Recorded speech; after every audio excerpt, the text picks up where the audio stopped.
Continuando con el tema de la música electrónica experimental. Dante, esta composición que nos mostraste hace un rato, digamos, ¿qué es lo que tú haces normalmente? ¿Haces conciertos con esta música o la utilizas también para, por ejemplo, ponerla de fondo para ciertos espectáculos? ¿Qué es cómo normalmente se trabaja en la música electrónica acá en el Perú? Depende, o sea, yo compongo esas cosas instrumentales, es mi estilo, ¿no? Yo aparte produzco grupos, tengo una banda también, ¿no? Pero el método de composición es el más tradicional que siempre he usado toda la vida, con música con yo hacía música con Atari, una computadora Atari, entonces de ahí ya me ha pegado bastante ese método, ¿no? Claro. También se toca, ¿no? Pero no es muy popular, digamos, no tiene una aceptación, ¿no? Tienes que, o sea, tocar cuando hay eventos culturales o cosas así, ¿no? Bien puntuales, tocamos, no solamente yo, tengo amigos también que tocan.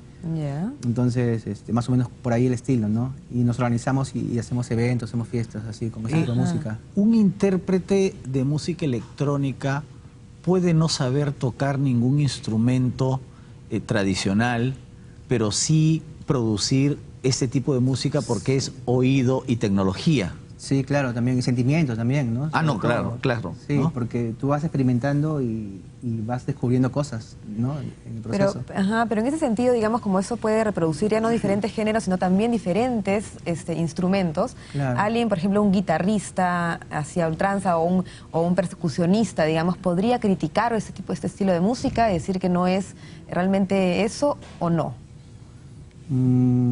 Hay gente que critica, claro, los más puristas. Los más puristas critican ese como facilismo. Claro, así como hay gente que critica cuando tú haces obras de arte por computadora, claro, y no pintas. Pero hay una cosa ahí, ¿no?, muy puntual. Por ejemplo, con los instrumentos, los sintetizadores, también se buscaba emular sonidos de instrumentos reales, ¿no? O sea, el siguiente método era agarrar y tratar de sintetizar un piano, una guitarra, un violín, lo que sea, ¿no? Entonces, si tú tocas eso en un sintetizador, en vez de usar un instrumento real, también como que a mí no me gusta eso, ¿no? Entonces, de repente si lo hago, de repente hay gente, no, pero ¿para qué sintetizas una trompeta, un violín si alguien lo puede tocar, ¿no? La idea es generar nuevos sonidos, justamente para que no compitan con los instrumentos tradicionales. O, por ejemplo, llevar el sonido de la trompeta a niveles que no podrían darse físicamente con una trompeta, ¿no? Claro, de eso se trata, ¿no? O sea, de generar otro tipo de sonidos, no de reemplazar. No de competir ni reemplazar con los tradicionales. No es un facilismo, es otra cosa. No, exacto, no es un facilismo. Aunque ahora con la tecnología hay pues a todo eso, ¿no? Los samplers digitales y los sonidos grabados, pero eso no tiene memoria. Incorporar sonidos de la naturaleza, ¿no? Mezclarlos con sonidos. Ahora, Luis, regresando un poco al Perú, ¿cuándo fue que se hizo el primer concierto de música electrónica en nuestro país? ¿Dónde fue? ¿Qué se tocó? ¿Quiénes lo interpretaron? Bueno, de lo que se sabe, de lo que he investigado, la primera vez que se hizo un concierto de música electrónica fue en el año 65. 65, hace 47, 48 años. Ajá, que se hizo un concierto en San Marcos en el contexto de un festival de música de cámara, si no me equivoco, y se presentaron obras, no sé, pues de muchos compositores peruanos que eran un poco más, digamos, tradicionales, por así decirlo, y apareció esta obra de César Bolaños, que venía de componer y de estudiar en el Ditela, que es una pieza que se llama Intensidad y Altura. Intensidad y Altura. Basada en el poema de César Vallejo, que es una pieza concreta, digamos, utilizando un montón de grabaciones, tanto de voces, de sonidos, de frotaciones, qué sé yo.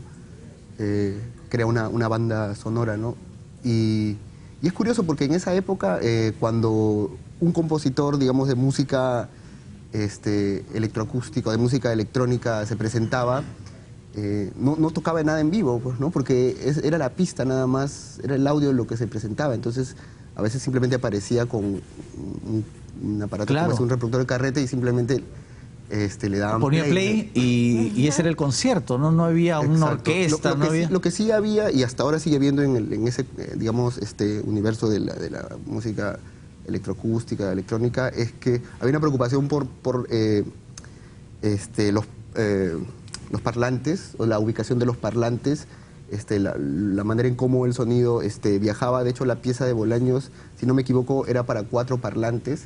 Entonces él sí tenía toda una preocupación por lo que le llamaban espacializar el sonido, ¿no? Entonces era como cuando uno entra a un cine y ve una película y sientes que el sonido da vueltas. El sonido lo mismo, estas composiciones, cuando se presentan en vivo, la idea es que hay todo un trabajo que es lo que se le conoce como acusmática también, ¿no? Claro. Es esa relación que uno tiene con el sonido en el espacio.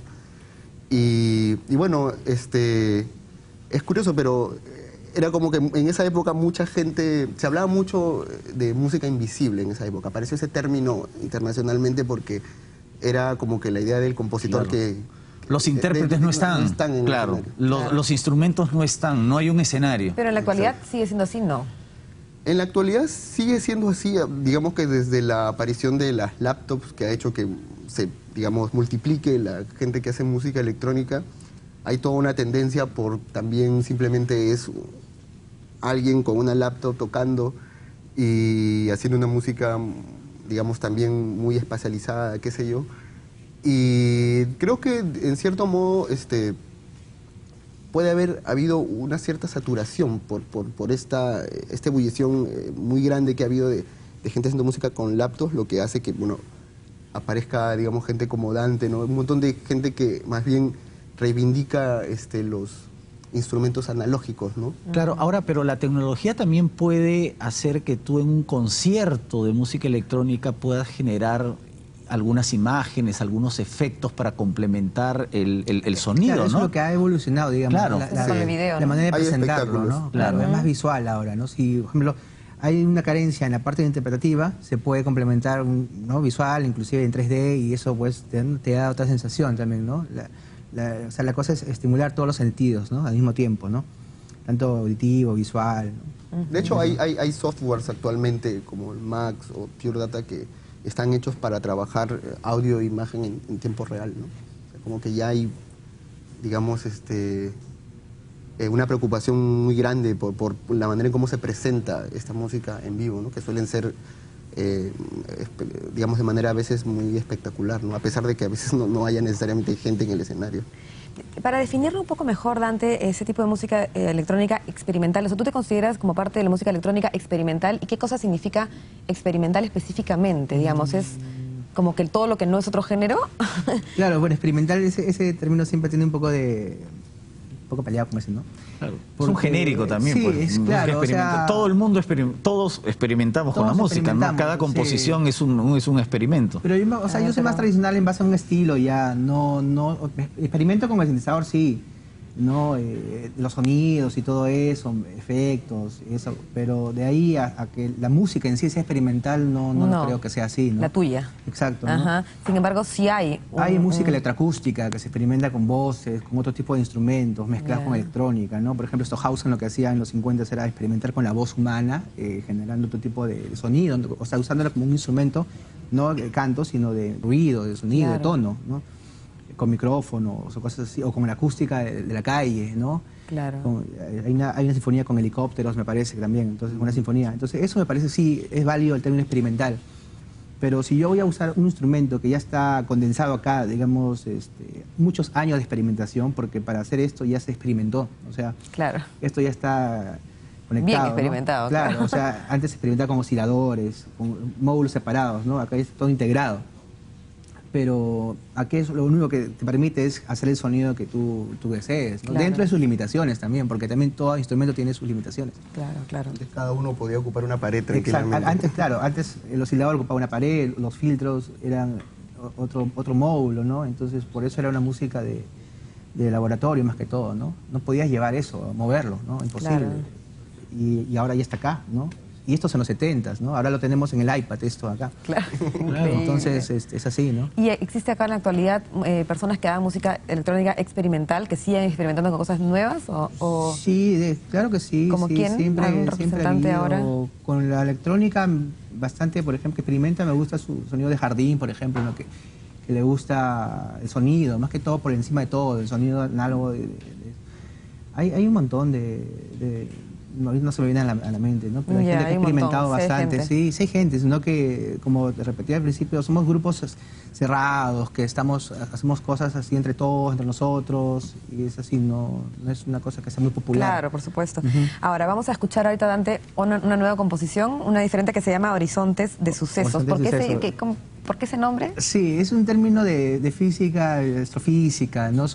Aparte de los universos paralelos, viene a ser una dimensión tangencial, algo así estaba leyendo, ¿no? Hace tiempo. Y como el método de composición es similar, dije, mejor por ahí va la cosa, ¿no? Ya. No, son planes dimensionales, en realidad. Ya, perfecto. Entonces estaba pensando. Vamos a escucharlo.